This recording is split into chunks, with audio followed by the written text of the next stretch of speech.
My name is Macy, and at 34 years old, I never imagined I would hear those words from my own mother. The upscale restaurant fell silent as she raised her crystal glass on her 58th birthday, her eyes locked with mine across the elegantly set table. The best birthday gift I could give her, she announced to our stunned family and friends, would be if I simply left her life. Instead of walking away, I made her leave mine.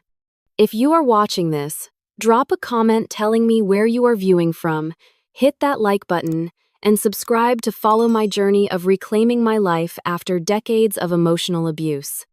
Let me tell you more about myself and how things came to such a breaking point with my mother. I work as a successful freelance graphic designer, creating branding packages for small businesses and startups. I love my work because it gives me creative freedom and the ability to help others build their dreams. I have always been drawn to art and visual communication, something my mother Laura never understood or valued. Laura is 58 years old and works as a senior bank officer at one of the largest financial institutions in Boston. She has always been meticulous, demanding, and obsessed with appearances. Growing up, our house needed to be spotless whenever anyone visited. My clothes had to be perfectly pressed, and I was expected to achieve straight, as in every subject. Nothing less than perfection was acceptable in her eyes. My father died when I was 12 years old. He was a kind, gentle man who balanced my mother's rigid personality. He worked as an architect and always encouraged my artistic talents. When he passed away suddenly from a heart attack, he left us our family home in the suburbs of Boston and a considerable sum of money from his life insurance and savings. That should have provided financial security, but instead it became another tool of control for my mother. After Dad died, Mom became even more controlling. It was as if losing him made her grip tighter onto everything and everyone else in her life, especially me. I became the sole focus of her perfectionism and criticism. I still remember how she controlled every aspect of my teenage years. I could not attend sleepovers without extensive questioning. My homework was checked twice, once by me and once by her. My clothes were selected based on what she thought looked appropriate, not what I wanted to wear. Our family home sits on a quiet street in Brookline, a suburb just outside Boston proper. It is a beautiful colonial-style house, with 4 bedrooms, a spacious kitchen that my father renovated himself, and a backyard with a maple tree my parents planted when they first moved in.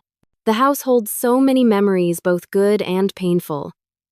Every corner contains echoes of my childhood, my father's laughter, and my mother's constant criticism. Throughout my life, Laura consistently compared me to other children she deemed more successful or accomplished. The daughter of her colleague who became a surgeon, the son of our neighbors who got into Harvard, the niece who married a wealthy businessman at 25. I was never quite good enough in comparison. My artistic talents were dismissed as a hobby, not a real career path. My sensitivity was labeled as weakness, not emotional intelligence. Her expectations were often impossible to meet. If I got straight, as she would ask why I did not have more extracurricular activities. If I joined clubs, she would question why my grades were not higher. When I got accepted to Boston University with a partial scholarship for graphic design, she complained that I should have applied to more prestigious schools. The achievement I felt proud of was diminished by her dissatisfaction.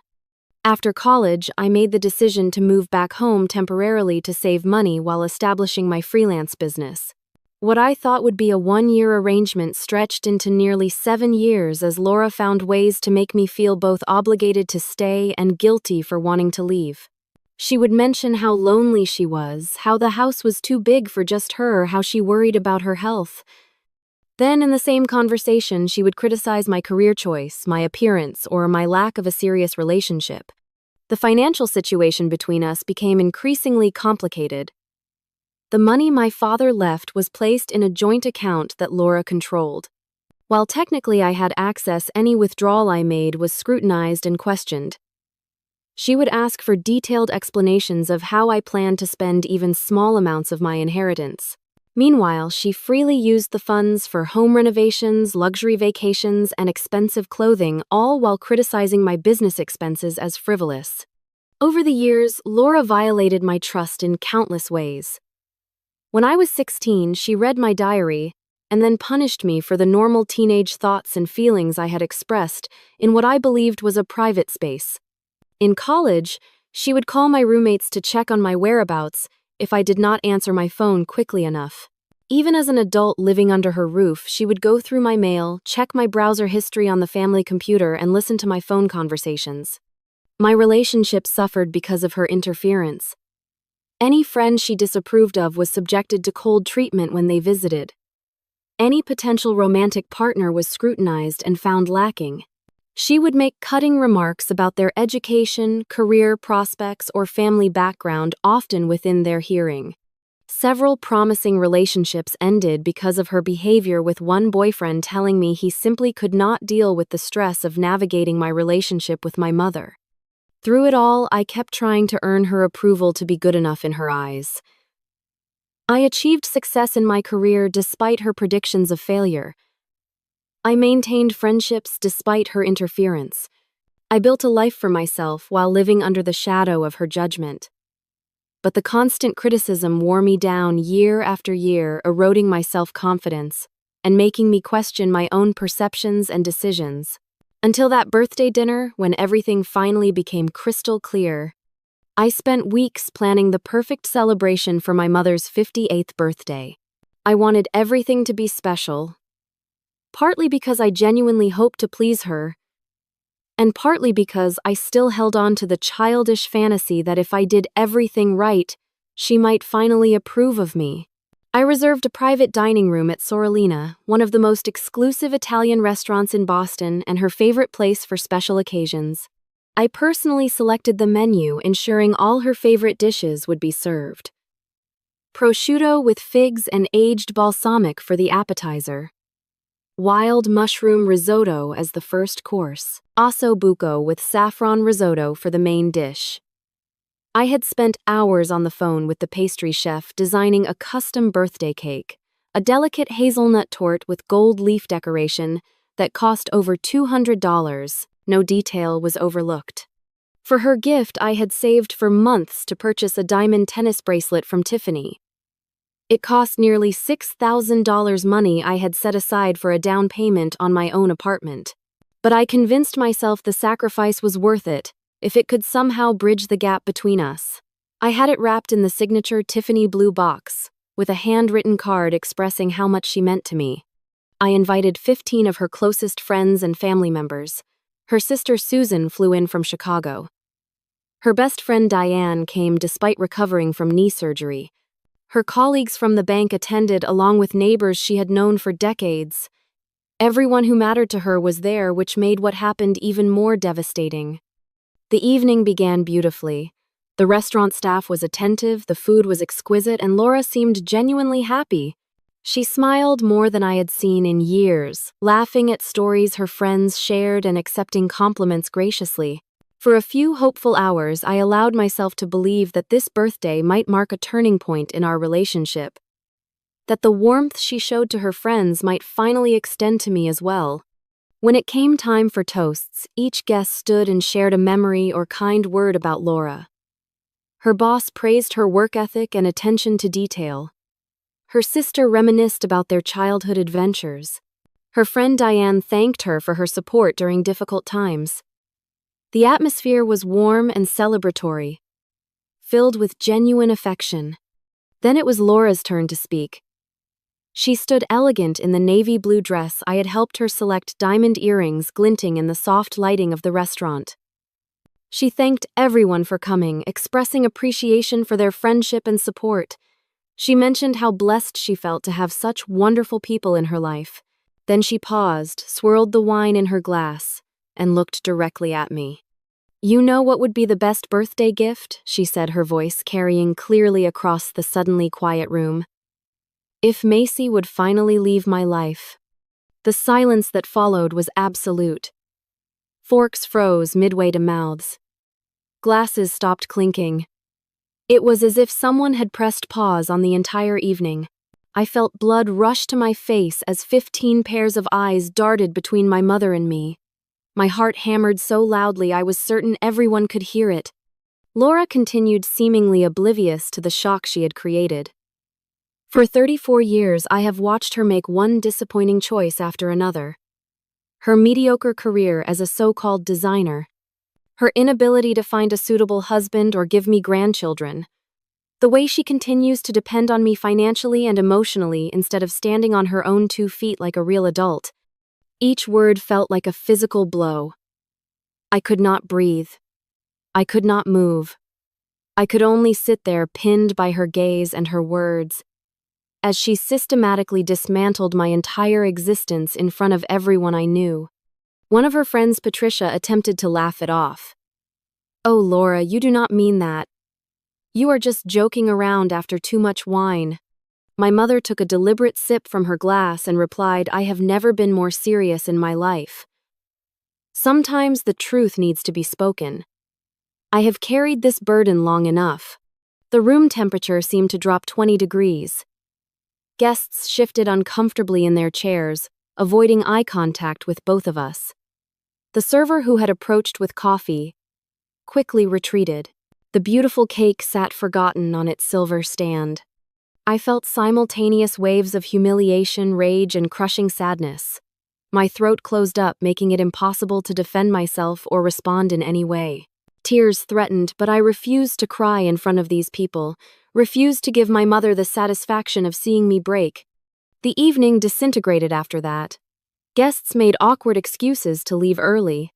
The restaurant staff hurried to package uneaten cake and bring coats. No one knew what to say to me, though. A few squeezed my hand or patted my shoulder sympathetically as they left. Within 30 minutes, the private dining room that had been filled with celebration was nearly empty. The drive home was conducted in complete silence. Laura sat in the passenger seat, occasionally checking her phone as if nothing unusual had happened. I gripped the steering wheel so tightly my knuckles turned white, focusing all my energy on making it home without breaking down. When we arrived, she went straight to her room without another word, leaving me alone in the kitchen with the remains of her birthday cake and the weight of her public rejection crushing my chest. Sleep eluded me that night. I lay in my childhood bedroom, staring at the ceiling, my mother's words playing on an endless loop in my mind. As painful as her birthday declaration had been, it was just the culmination of a lifetime of similar moments, each one a brick in the wall she had built between us. I remembered my college graduation day. I had graduated magna cum laude with a degree in graphic design, landing a prestigious internship before many of my classmates had even started job hunting. As families gathered on the lawn for photos, other parents were hugging their children, expressing pride and excitement for their futures. When I found my mother in the crowd, her first words were, "That useless art degree is going to leave you unemployed and living in my house forever." She did not even want a photograph together. 3 years ago, I landed my biggest client, yet a tech startup that hired me to create their entire brand identity. The project doubled my annual income and was featured in a design magazine. When I showed my mother the article, hoping finally for some acknowledgement of my success, she glanced at it briefly and said, "Lucky timing. They probably could not afford a real agency." Then she changed the subject to her friend's daughter, who had just made partner at a law firm. Then there was Jason, the architectural engineer I dated for nearly 2 years. He was kind, intelligent, and treated me with respect and affection. I thought he might be the one until the night he came to dinner at our house. Laura spent the entire evening subtly undermining him, questioning his career prospects, making thinly veiled comments about his modest background. When he went to the bathroom, she hissed at me that I could do better, that he was clearly not good enough for her daughter. 2 weeks later, Jason ended things, saying he could not see a future with someone whose family would never accept him. About 2 years before the birthday incident, I had finally sought professional help. My therapist, Dr. Lawson, helped me recognize the patterns of emotional abuse and control that had characterized my relationship with my mother throughout my life. He explained concepts like gaslighting, where Laura would deny saying hurtful things I clearly remembered, and emotional blackmail, where she would withdraw affection or threaten abandonment if I did not comply with her wishes. The sessions were painful but illuminating, helping me understand that the problem was not my inadequacy but her toxic behavior. The morning after her birthday, I came downstairs to find Laura having breakfast, as if nothing unusual had happened. She was dressed for work, reading the newspaper, and eating her usual yogurt with granola. I stood in the doorway waiting for some acknowledgement of the previous night's events, some explanation or apology. "Is there coffee made?" she asked, without looking up from her paper. "Are we not going to talk about what you said last night?" I asked, my voice shakier than I intended. She flipped a page. "I do not know what you are talking about. If you have not made coffee, please do so. I need to leave for work in 20 minutes. It was such a classic example of her gaslighting that it almost made me laugh. Almost. Instead, I turned and left the house without another word, driving aimlessly until I found myself parked outside my friend Nicole's apartment building. Nicole and I had been friends since college. She had witnessed Laura's behavior firsthand over the years and had always provided a safe haven when things at home became unbearable. She was also a family law attorney, which proved invaluable in the weeks that followed. Over strong coffee at her kitchen table, I poured out the entire story of the birthday dinner. Nicole listened without interrupting, her expression growing increasingly concerned. "This is beyond toxic, Macy," she said when I finished. "It is emotional abuse, plain and simple, and it is time for you to get out." "I know," I admitted. "I have known for a long time. But the house your father left to both of you," Nicole reminded me. "The house that, according to the documents you showed me last year, becomes solely yours if either of you chooses to leave permanently. Your father made sure you would always have a home, Macy." She was right. My father had been wise enough to include that provision in his will, perhaps sensing that the relationship between my mother and me might deteriorate after his death. I had never seriously considered enforcing it, always hoping things would improve naturally. That hope had died at Sorolina last night. Nicole helped me log into my banking app, where we discovered something alarming. Laura had transferred $15,000 from our joint account to her personal account that morning. It was not the first time she had moved money without telling me, but it was the largest amount yet. "She is preparing for something," Nicole said grimly. "This is not random timing." As we talked further, a plan began to take shape. Laura had explicitly stated she wanted me out of her life. But legally, financially, and morally, I was not the one who should leave. The house was partly mine by inheritance. My business was established in Boston. My few close friendships were nearby. "You do not have to be the one who leaves," Nicole said, echoing my thoughts. "She said she wants you gone, fine. But that does not mean you have to go anywhere. Maybe it is time she experienced the consequences of her words." With Nicole's help, I began to see that I had options. I did not have to continue accepting Laura's abuse. I did not have to keep hoping for approval that would never come. I could stand up for myself, enforce boundaries, and reclaim the life and home that were rightfully mine. By the time I left Nicole's apartment that afternoon, I had made my decision. My mother had asked for a gift at her birthday, the gift of me leaving her life. Instead, I would give her something else entirely. I would give her exactly what she had given me for 34 years, the experience of having everything she valued controlled by someone else. Over the next 3 days, I gathered every legal document related to our house and my father's estate. The original deed, the updated will, insurance policies, tax records, utility bills. Nicole had advised me to have everything in order before taking any action, and I was determined to be thorough. I hired James Peterson, a private investigator recommended by Nicole, to look into our financial situation. I needed to know exactly what assets we shared, what belonged solely to me, and what Laura might have hidden over the years. James was discreet, efficient, and uncovered more than I had anticipated. Within a week, he provided documentation showing that Laura had withdrawn over $100,000 from our joint account over the past 3 years. Money that was partly my inheritance from my father, taken without my knowledge or consent. She had used it to invest in stocks, take luxury vacations she claimed were work-related, and renovate parts of the house without consulting me.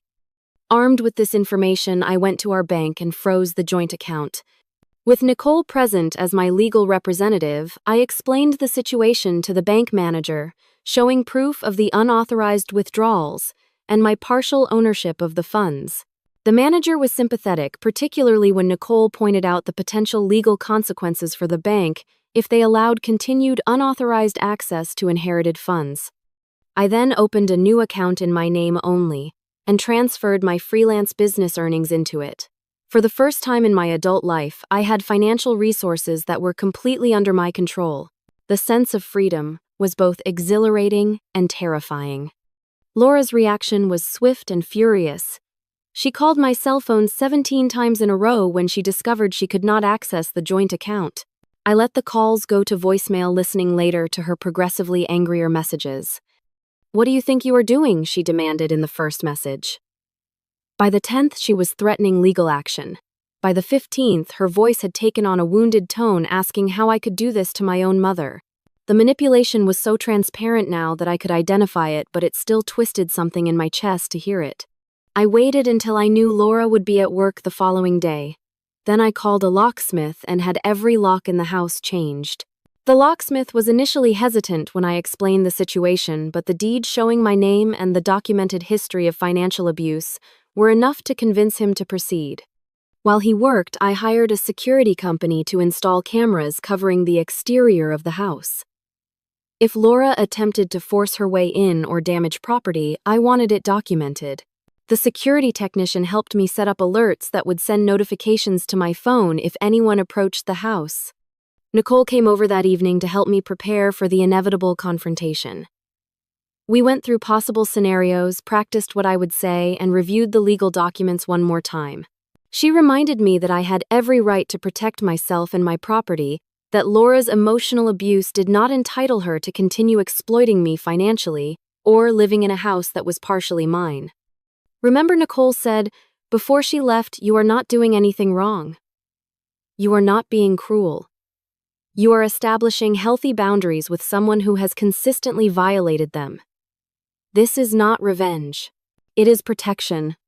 At 6:15 that evening, I heard a car in the driveway.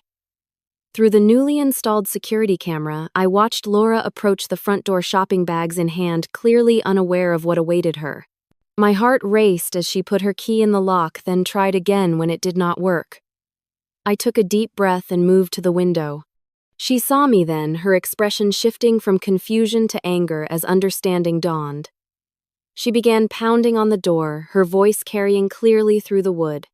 "Macy, open this door immediately. What have you done to the locks?" I spoke through the door, keeping my voice calm and steady as Nicole and I had practiced. "The locks have been changed, Mom. Your key will not work anymore." "This is my house," she shouted, her face reddening. "You cannot lock me out of my own house. I am calling the police." "This is legally my house too," I replied. "And I have documentation of financial abuse that gives me the right to secure it. You can call the police if you want to. In fact, I already have." That was true. Nicole had suggested I contact the police department, preemptively explaining the situation and asking them to note in their system that there might be a call from my address. I had spoken with a sympathetic officer who understood domestic disputes and assured me they would respond appropriately if called. Laura did call the police, just as I expected. When 2 officers arrived 20 minutes later, she launched into a performance of maternal distress, complete with tears and trembling hands. She told them her ungrateful daughter had locked her out of her own home, that I was mentally unstable, that she feared for her safety. I invited the officers inside and calmly presented my documentation, the deed showing joint ownership, the bank statements showing unauthorized withdrawals, the provision in my father's will regarding sole ownership if one party chose to leave. I played the recording of Laura's birthday speech, where she clearly stated she wanted me out of her life. The officers exchanged glances as they listened. "Ma'am," one officer finally said to Laura, "this appears to be a civil matter, not a criminal one. Based on the documentation, we have seen Miss Spencer has legal right to be in this property. We cannot force her to allow you entry." "But my clothes, my personal belongings," Laura protested. "I am willing to let you collect essential personal items," I said, with the officers present as witnesses. The look Laura gave me contained more hatred than I had ever seen directed at anyone, let alone from a mother to her daughter. But with the police watching, she had no choice but to agree to my terms. I stood silently as she filled 2 suitcases with clothing, toiletries, and personal documents from her bedroom. The officers remained present the entire time, ensuring the process remained peaceful despite the palpable tension. When Laura reached for a small jewelry box containing pieces that had belonged to my grandmother, I quietly pointed out that those were family heirlooms that belonged to both of us. After a moment of tense silence, she withdrew her hand. As she prepared to leave, Laura suddenly shifted tactics. The anger drained from her face, replaced by an expression of wounded vulnerability I had seen many times before. Her eyes filled with tears as she turned to me. "How can you do this to me?" she asked, her voice breaking. "After everything I have sacrificed for you, I gave you everything, Macy. Everything. In the past, this performance would have worked. I would have crumbled under the weight of guilt, apologized, and given in to whatever she wanted. But now I remembered her words at the restaurant, spoken clearly and deliberately in front of witnesses. The best birthday gift would be if I left her life. "I am giving you what you asked for," I said quietly. "You wanted me out of your life. Instead, I am removing you from mine. You can contact me through Nicole from now on. She will be handling all communication as my attorney." The officers escorted Laura to her car. Through the window, I watched her drive away, her taillights disappearing down the street. For the first time in my adult life, I was truly alone in my own home. The silence felt like both a blessing and a challenge. What would I do with this newfound freedom? Who would I become without the constant weight of her disapproval? I did not know yet, but I was finally free to find out. Laura checked into the Marriott downtown, a fact I learned from her sister Susan, who called the next day to berate me for throwing my mother onto the street. I listened calmly to Susan's accusations, then explained exactly what had happened at the birthday dinner and in the years leading up to it. Susan's tone changed somewhat when I played the recording of Laura's speech, but family loyalty ran deep. She ended the call by saying she hoped I would come to my senses soon. Within days, I discovered that Laura had launched a systematic campaign to damage my reputation and pressure me into backing down. She contacted extended family members, mutual friends, and even some of my clients with stories about my mental breakdown and how I had cruelly evicted her.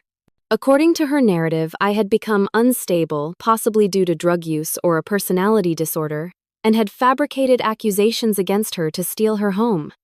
Several relatives called to express concern about my mental health. My cousin Thomas, who I had always been close to, asked if I needed to talk to someone professional. My uncle Robert suggested I was having a midlife crisis at 34. Each conversation required patient explanation, and in some cases sharing evidence of Laura's behavior that I would have preferred to keep private. The situation worsened when Laura began contacting my clients. As a freelancer, my reputation was everything.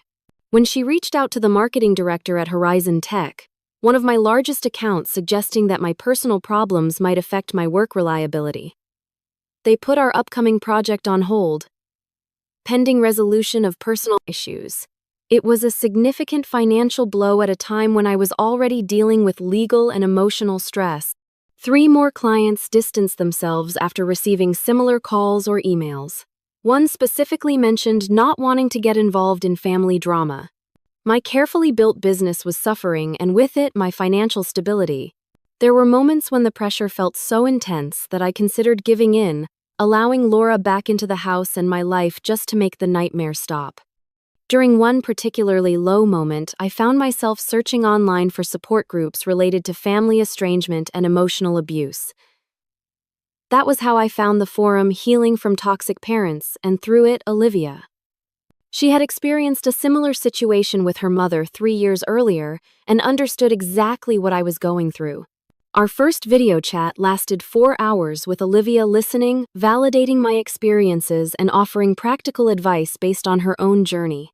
"The smear campaign is textbook," she told me. "My mother did the same thing. She contacted my boss, my friends, even my dentist. It feels like your whole world is collapsing, but I promise you it does get better. The people who matter will see through it eventually."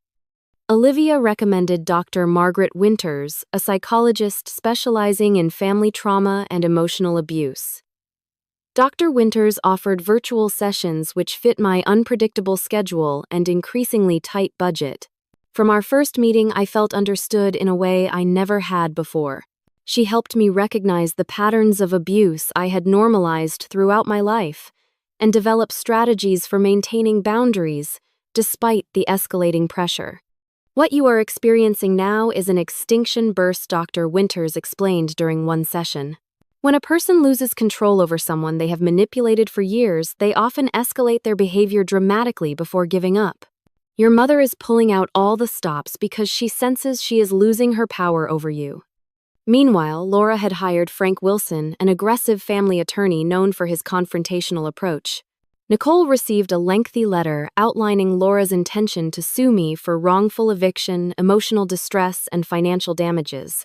The letter painted Laura as a devoted mother blindsided by her daughter's irrational behavior and demanded her immediate return to the family home. Nicole assured me the claims were legally dubious, but responding to them would still require time and money. We filed a detailed response, with evidence of Laura's financial misappropriation and emotional abuse. The legal back and forth added another layer of stress to an already difficult situation. Then James Peterson, the private investigator, made a significant discovery. Laura had a secret bank account containing over $250,000. Based on the transfer dates, much of it appeared to be money she had gradually moved from our joint account over the past decade. It was substantially more than the $100,000 we had initially discovered, and it provided concrete evidence of long-term financial deception. This changes things, Nicole said when we reviewed the findings. This is not just a few questionable withdrawals. This is systematic theft of your inheritance. We have grounds for a serious counterclaim. Just as we were preparing to use this new information, Laura escalated again. She showed up at the office space I rented for client meetings, creating a scene in the lobby. She loudly demanded to speak with me, claiming to passing clients that I had stolen her money and home. When the building security asked her to leave, she refused, resulting in them having to physically escort her from the premises. A client who witnessed the incident later called to terminate our contract, citing concerns about professionalism and stability. The financial and reputational damage was mounting, and Laura showed no signs of backing down. That evening, after consulting with Nicole and Dr. Winters, I filed for a temporary restraining order against my mother. The documentation was extensive financial records, the recording from the birthday dinner, statements from witnesses to the office incident, and a professional assessment from Dr. Winters regarding the pattern of emotional abuse. The judge granted the order prohibiting Laura from coming within 500 feet of me, my home, or my workplace. When Laura was served with the restraining order, she called me despite the clear prohibition against contact. I did not answer, but saved the voicemail where she swung between rage and tearful pleas. "You will regret this," she said at one point. "No one treats me this way and gets away with it. I made you, and I can destroy you just as easily." Dr. Winters helped me see the voicemail for what it was: final confirmation that I had made the right decision. "Those are not the words of a loving mother concerned about her daughter's well-being," she pointed out. "Those are the words of someone who views you as a possession, not a person." As difficult as this period was, it was also clarifying. Each escalation by Laura stripped away another layer of doubt, another whisper of guilt. The mother I had spent my life trying to please, whose approval I had desperately sought, did not exist. The real Laura was someone who would rather destroy me than see me establish independence. Understanding that truth was painful, but it was also the first step toward genuine freedom. The court date for our hearing was set for 3 weeks after the temporary restraining order was granted. During that time, I focused on rebuilding what Laura had tried to destroy. I reached out personally to clients who had received her calls, explaining the situation as briefly and professionally as possible. Some were understanding, others remained hesitant. I took on smaller projects to maintain cash flow and worked longer hours to prove my reliability. Nicole helped me prepare extensively for the hearing. We organized all documentation, chronologically practiced my testimony, and discussed potential questions from Laura's attorney. She brought in a colleague with expertise in financial abuse cases to strengthen our approach. The goal was not just to maintain the restraining order, but to legally establish my right to the house and seek restitution for the misappropriated funds. On the morning of the hearing, I arrived at the courthouse an hour early, dressed in a conservative navy suit with minimal jewelry. Nicole had advised me to project calm professionalism regardless of what tactics Laura and her attorney might employ. Inside, I was a mess of nerves, but I was determined to present a composed exterior.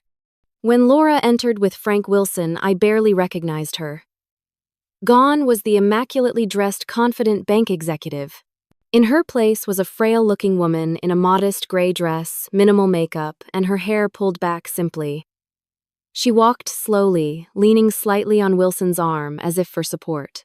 It was a masterful performance of vulnerability, designed to contrast sharply with the aggressive daughter narrative they were presenting. Judge Moore, a woman in her 60s with shrewd eyes and a reputation for cutting through emotional manipulation, presided over our case. She reviewed the filed documents carefully before inviting Wilson to present Laura's side first. Wilson painted a heart-wrenching picture of a devoted mother blindsided by her daughter's inexplicable betrayal. According to his narrative, Laura had sacrificed everything for me, supporting my artistic whims despite financial strain, and maintaining a home for me well into my 30s. The birthday comment was described as a misunderstood joke taken out of context and weaponized against a loving parent. Your Honor, Wilson concluded what we have here is a clear case of elder abuse. Miss Spencer has forcibly removed her 58-year-old mother from her own home, cut off access to joint funds that Laura Spencer primarily contributed to, and manufactured allegations of abuse to justify this unconscionable behavior. We ask the court to immediately restore Mrs. Spencer to her home and access to her financial resources. When it was Nicole's turn, she methodically dismantled this narrative. She presented the deed showing my father's intention for joint ownership with provisions for sole ownership if either party chose to leave. She played the unedited recording of the birthday speech, which clearly showed Laura's statement was no joke. The bank records revealed a pattern of Laura systematically diverting funds from our joint account to her secret personal account over many years. Olivia testified about the similarities between Laura's behavior and her own mother's, explaining the common patterns of narcissistic abuse.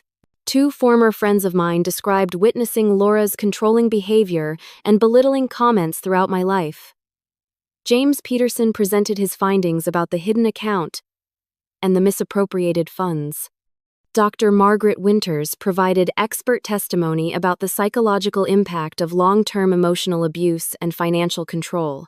She explained how Laura's behaviors aligned with recognized patterns of parental narcissistic abuse, and how the public humiliation at the birthday dinner represented a typical escalation when the abuser senses the victim establishing independence.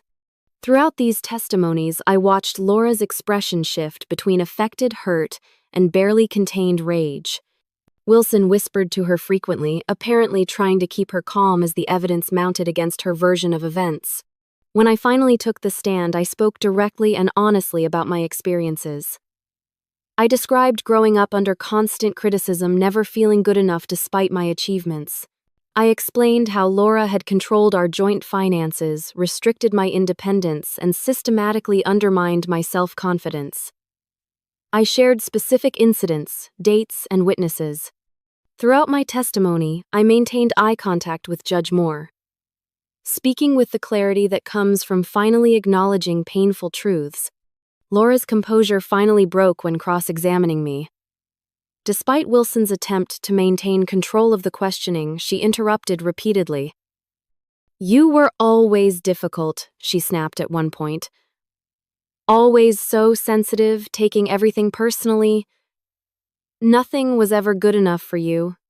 Mrs. Spencer, Judge Moore warned, "Please allow your attorney to conduct the cross-examination." But Laura continued, her voice rising. "I gave you everything. A home and education support for your little drawing business. And this is how you repay me. By humiliating me in court with these lies." "They are not lies," I said quietly. They are the truth. I have been afraid to speak for 34 years. You have always been a failure, Laura hissed, ignoring Wilson's attempt to silence her. Just like your father. Weak. Pathetic. I did my best with what I had to work with. Her outburst accomplished what hours of testimony might not have. Judge Moore's expression hardened as she witnessed firsthand the contempt Laura barely concealed beneath her victim facade. After a brief recess during which Wilson could be seen desperately trying to calm his client, the judge delivered her ruling. Based on the evidence presented, I am granting a permanent restraining order prohibiting Laura Spencer from contacting Macy Spencer or coming within 500 feet of her home or place of business for a period of 1 year, after which the order may be reviewed. Additionally, I find that the property at 42 Maple Street legally belongs to Macy Spencer, in accordance with the provisions in Harold Spencer's will. Judge Moore continued addressing the financial matters. Regarding the funds withdrawn from the joint account, Laura Spencer is ordered to return $175,000 representing Macy Spencer's portion of the misappropriated inheritance within 30 days. Failure to comply will result in additional legal action and potential penalties. Laura's face drained of color as the judge spoke. When Wilson informed her they would appeal, Judge Moore added, "You are certainly entitled to appeal, Mr. Wilson. However, I suggest you advise your client that any further attempts to contact Miss Spencer directly to disparage her to clients or associates or to violate the terms of this restraining order will be viewed as contempt of court and dealt with accordingly." As we left the courtroom, Laura caught up to us in the hallway, ignoring the restraining order that had been issued minutes earlier. Wilson tried to pull her back, but she shook off his hand. "This is not over," she said, her voice low and intense. "You think you have won, but you have no idea what you have done. You will regret this, Macy. When you are alone with no family, no support, you will remember this day and wish you had never started this." I looked at my mother, really looked at her perhaps for the first time. I saw the anger, the need for control, the inability to see me as a separate person deserving of respect and autonomy. And I felt something unexpected pity. "I already know what it is like to be without family support," I told her. "I have lived that way my entire life, even while living under your roof. The difference now is that I will be alone by choice, not because I am being told I am unworthy of love." I turned to leave, but added one final thought. "You asked for a birthday gift, Mom. You said the best gift would be if I left your life. Consider this, me finally giving you exactly what you asked for." As Nicole led me away, I heard Wilson urging Laura to calm down, warning her about violating the restraining order on the courthouse steps. I did not look back. For the first time in my life, I was walking towards something, not away from someone. The distinction made all the difference. 18 months have passed since that day in court. The house on Maple Street still stands, but it has transformed along with me.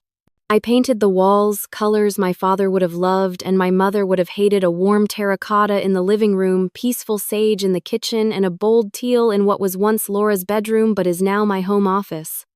Each brushstroke felt like reclaiming a piece of myself, painting over the memories of criticism and control with colors that brought me joy.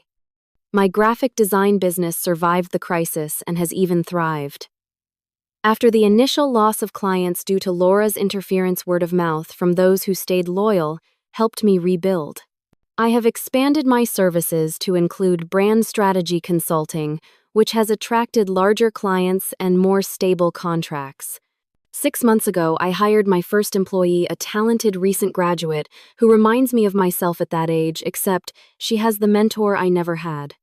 The therapy sessions with Dr. Winters continued weekly for the first year, then gradually decreased as I developed stronger coping mechanisms and clearer boundaries. We worked through the complex grief of losing a parent who is still alive but toxic, the guilt that occasionally resurfaces, despite all evidence that I made the right choice, and the fear of somehow becoming like my mother in my own relationships. Healing is not linear, Dr. Winters would remind me whenever I felt frustrated by setbacks. Some days will be harder than others. The goal is not to never feel pain about this loss, but to understand that the pain does not mean you made the wrong choice. Through therapy, I came to understand how my childhood shaped my adult patterns. I recognized my tendency to seek approval from authority figures, to apologize excessively, to doubt my perceptions when challenged. Naming these patterns was the first step toward changing them. Slowly, I learned to trust my own judgment, to express my needs clearly, and to set healthy boundaries in all relationships. 8 months after the court hearing, I met Daniel at a charity event for arts education. He is an architect like my father, with a quiet confidence and genuine interest in others that immediately set him apart. Our relationship developed slowly, with deliberate conversations about expectations, communication styles, and past experiences. When I finally shared the full story about Laura, he listened without judgment and asked thoughtful questions about how the experience had affected me. My father was controlling too, he told me. Not in the same way as your mother, but enough that I understand the hypervigilance, always watching for signs of disapproval. We are both works in progress, but I think we can progress together if you are willing. We have been dating for 10 months now. Daniel respects my independence while offering support when needed. He understands when certain interactions trigger old insecurities and helps me distinguish between present reality and past conditioning. For the first time, I am experiencing what a healthy relationship feels like, built on mutual respect rather than power dynamics. Beyond romantic relationships, I have built what therapists call a chosen family. Olivia and I remain close friends, meeting weekly for coffee and check-ins. Nicole is no longer just my attorney, but a trusted friend who joins us for monthly dinner parties.